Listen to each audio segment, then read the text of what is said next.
Hi readers, I have a real problem today. I'm going on vacation next week. I have way too many books, and I know that I'll be lucky if I can read one or two of them while I'm away. So here's what I have waiting for me. Mexican Gothic by Sylvia Moreno Garcia. I love books with that Gothic flair. I loved Rebecca by Daphne du Maurier, so I love that kind of stuff. I have All Boys Aren't Blue, a memoir manifesto by George M. Johnson. This book is being challenged in some areas of the country, and I want to read it for myself, as I do with other books that are banned or challenged. I want to know what people believe the problem is with that book. So that one's a little heavy. I also have Miss Blaine's Prefect and the Golden Samovar by Olga Wojtas. I don't know how to pronounce the last name. Wojtas. And this book is the first in a mystery series with an awesome librarian for a sleuth. And I am a sucker for mysteries that have librarians trying to solve the crime. And that reminds me, I have Book, Line, and Sinker also, because it's a library lover's mystery, and I think it's number 3. So I have a real soft spot for librarian books. And I have Dead Silence. This just came for me today. This is so not my kind of book. This is a fantasy science fiction book, but the review was so good that I decided I was going to read it. This might be the first one I read on vacation because I'm kind of interested in seeing what it's all about.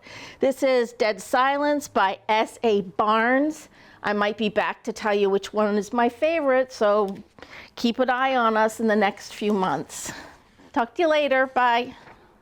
Hi, I am Patty Pennick, and I am the head of youth services at the Goffstown Public Library. Today, as I was preparing what materials I wanted to share with you, I started thinking about the term book series. And it occurred to me, at least for me, usually when I hear book series, I think of chapter books. I think of adult books, I think of teen books, and even upper elementary books. But you may not know that children's picture books, even board books sometimes, have series. Special characters that have multiple books and titles. And I thought of one of my favorites that is somewhat obscure, and that is Olive, who I think, but I'm not sure, is a cat. I see a tail, I see some pointy ears. I think Olive is a cat. So I wanted to share 3 of my favorite titles. The first one is Olive and the Bad Mood. All of us can relate to that, I'm sure. Then there's Olive and the Embarrassing Gift. Apparently Olive receives a gift and she's too embarrassed to use it in front of others. But then she hurts her friend's feelings and has to make amends. And then my all-time favorite, and actually the title in the Olive series that first grabbed me, was Olive and the Big Secret. I mean, who doesn't want to know the secret? I read this title really wanting to know what the secret was. And I'm not going to tell you what it was. You'll have to read it to find out. So next time you're here at the library, stop by and I will share Olive with you. Hey everyone, this is Rob from the Goffstown Public Library.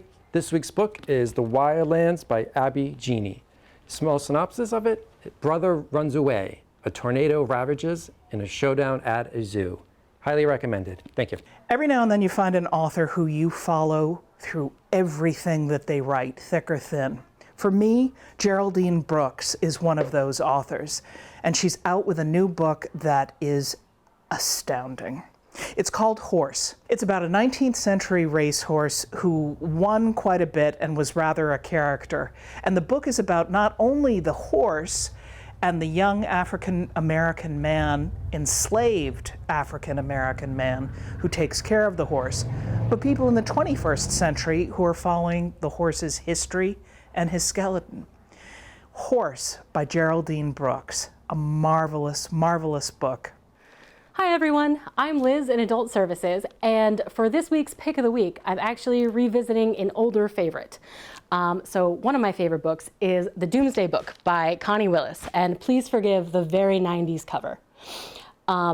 So Connie Willis is a fantastic writer who writes a lot of science fiction, but she sort of sets it all in a similar universe. She writes in about a near future, so our world in what looks like a very possible and near future where time travel has been created. However, it is only used under the strictest of rules and is only used by historians to study and not interfere with history. So these books are about historians who are traveling to the past to learn something or just to write their graduate school dissertations who cause problems in the past. This one, however, is my favorite of the series, the Doomsday Book. It is about a student at Oxford College named Kivrin who goes back to the Middle Ages, but something doesn't go quite right, and she doesn't end up in the year that she thinks that she is supposed to. And so if you're familiar with the Middle Ages, you'll remember the bubonic plague. So that is something that was not supposed to affect Kivrin's travels at all. However, she ends up right in the middle of it. So it's the story of her trying to get back and contact the people who are in charge of bringing her back to her normal time and era. So what I love about Connie Willis is, well, I love historical fiction, and this is a great blend of sci-fi and historical fiction. But I also love that she always writes these books that have an enormous emotional impact. Like, you will be crying your way through many sections of this book. But there's always also like a madcap, sort of almost slapstick element of people scrambling around, more characters than you think you could keep track of, scrambling around, doing things that seem maybe or maybe not related to the problem at hand, and in the end, everything eventually comes together, and it's not in the way that you expected. And sort of the thing that you thought was just a minor detail said off the cuff is the thing that brings it all together. So I love Connie Willis. I highly recommend the Doomsday Book. And I would also recommend some of her other books in this sort of universe, especially Blackout and All Clear, which are two books that are the same story, which takes place during World War II. So Connie Willis's The Doomsday Book and other series in the Oxford time travel adventures, I highly recommend.